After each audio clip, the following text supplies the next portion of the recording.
How do you structure communication to make sure that you're being clear? Well, there are a lot of different structures that one can use to be more clear. One that I teach first when people are looking to be more clear is called PREP. It stands for point, reason, example, point, summarized. I see most people who aren't clear, what they'll do is they'll lead with a lot of context, and they'll just kind of talk, and the listener is kind of listening, and they're like, huh, what's the point? I don't really, like, where's this going?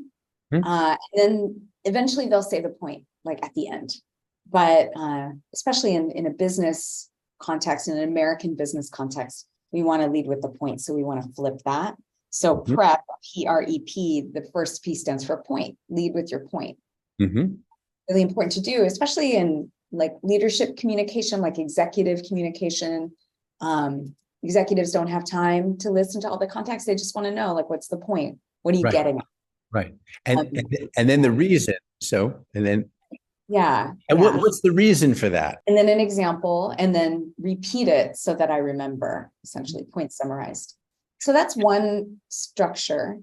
Another structure is what, so what, now what? If I'm struggling for whatever reason to write an email, like especially sometimes if it's a really short email, seemingly it's very simple, but often the shortest emails are the hardest to write. And so I'll use that and I'll say, okay, what am I talking about? What's the point of this email?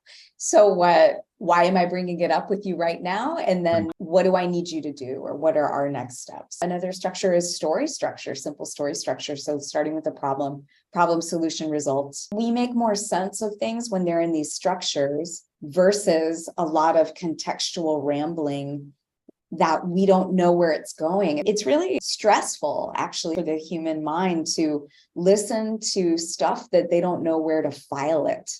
That's why speaking with structure, it's more likely to be remembered, yes, and it's more likely to be understood in the first place.